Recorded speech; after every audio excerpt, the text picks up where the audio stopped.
Hello friends, कैसे हैं आप लोग। सबको मेरा नमस्कार। सतगुरु कबीर साहब जी के विचार। उतो रहूं ररा ममा की भांति हो, सब संत उदाहरण चूनरे, वाल्मीकि बन बोइया, चुन लीना सुखदेव। कर्म बिनौरा होई रहा हो, सूत काते जय देव। तीन लोक ताना तनु है, ब्रह्मा विष्णु महेश। नाम लेते मुनि हरिया, सुरपति सकल नरेश। विष्णु जिह्वा गुण गैया, बिनु बस्ती का देश। सुने घर का पाहुना, तासो लाइन हेत। छारि वेद कैंडा कियो, निराकार कियो राछ। बिने कबीरा चूनरे, मैं नाही बाधल बार। यहाँ पर सदगुरु कबीरदास जी कहते हैं कि ये तो संसार के उद्धार के लिए राम नाम जैसा ही किसी अन्य का आधार लेकर मनुष्य भक्ति रूपी चुनरी हमेशा बुनते रहते हैं। अर्थात भक्ति पथ के संतों जैसे वाल्मीकि और सुखदेव, जयदेव आदि ने अपने अपने ढंग से अलग अलग देवी देवताओं का मान बढ़ाया है।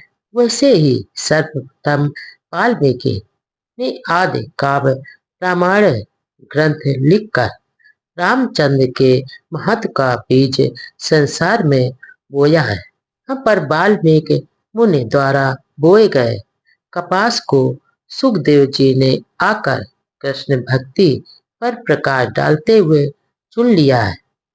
और तब भक्त जयदेव ने गीता गोविंद रमबंतम की रचना कर कर्म रूपी बिनौला निकालकर सूत ही काट डाला। और तब ब्रह्मा विष्णु और महेश आए और उनके नाम पर संसार में भक्ति रूपी चुनरी बुनने के लिए ताना बाना तान दिया गया, जिसके प्रभाव में मुनिजन इंद्र आदि देवगण समस्त राजा और महाराजा भक्त में लग गए और नाम जपते जपते लोग यहाँ से चले गए। अर्थात वो थक गए, परंतु नामधारी काल्पनिक ईश्वर को नहीं पा सके। तुम यही विधि समझो लोई, गोरी मुख मंदिर पाचे। एक सगुण षष्ठ चक्र बेदे, बिना ब्रसंभ कोहलू माचा। ब्रह्म पकड़ी अग्नि माँ होमय, मच्छ गगन चढ़ गाजा। निज अमावस नित ग्रहण कोई, राहु ग्रास निज दीजय। सुरभि भक्षण करत वेद मुख, धन बरसे तन छीजय। त्रिकुटी कुंडल मध्य मंदिर पाजे, ओघट अमर छीजय। बहुमी का पानिया अमर भरिया, ई अचरज कोई पूछे। कई कबीर सुनो हे संतो, योगिन सिद्धि प्यारी। सदा रहे सुख संयम अपने, वसुधा आदि कुमारी। यहाँ पर सदगुरु कबीरदास जी कहते हैं कि ये हठ योगियों की तो बातों को इस प्रकार भी समझ नहीं जा सकता, समझा नहीं जा सकता।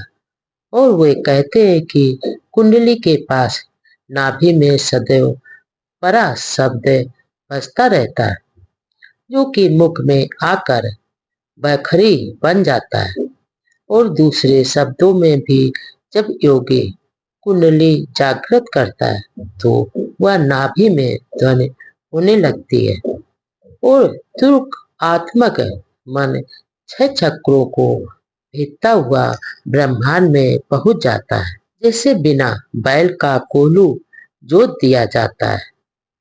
जो योगी लोग रजोगुण को योगाग्नि में होम देते हैं और उनका श्वास ब्रह्मांड में पहुंचकर अनाहत नाद की गर्जना करने लगता है, वैसे ही चंद्र और सूर्य को इडा पिंगला के रूप में सुषुम्ना में लय करके योगी मानो रोज ही अमावस्या और ग्रहण करते रहते हैं।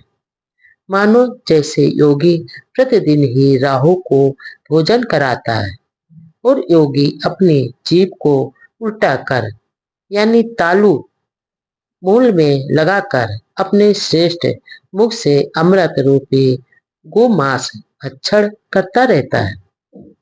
उसकी गगन रूपी गुफा में अमृत रूपी बादल हमेशा बरसते रहते हैं और योगी उसमें भीगता रहता है, अर्थात उसमें उसी में योगी खो जाता है। आगे सतगुरु कबीरदास जी कहते हैं कि हे संतो, यही नहीं, दोनों भौमों के बीच ऊपर गगन गुफा में अनाहत नाद का हमेशा बाजा बजता रहता है और इस गगन गुफा के दुर्गम घाट में पहुंचकर योगी तरबतर हो जाता है, यानी तरबतर हो जाता है।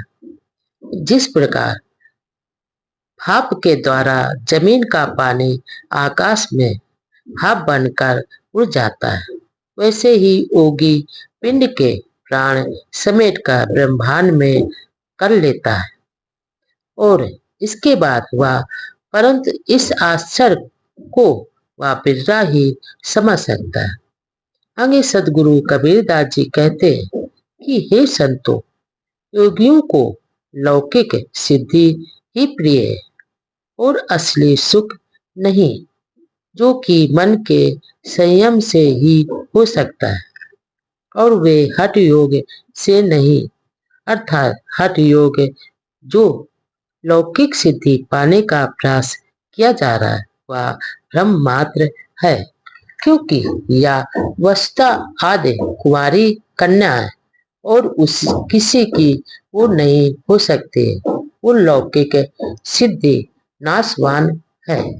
भूला बे अह मक ना दाना, जिन हर दम रामय ना जाना, बर बस आन के गाय पछारे, गरा काटे जीव आपो लिया, जियत जीव मुर्दा करी डारे, ताको कहत हलाल हुआ, जाई मासू को पाक कहत हो, ताकि उत्पत्ति सुन भाई, तो जो वीर से मास उपाने, सो मास नापा की तुम खाई, अपनी देखी कहत नहीं अह मक, कहत हमारे बड़न किया, उसकी खून तुम्हारी गर्दन, जिन्हें तुमको उपदेश दिया,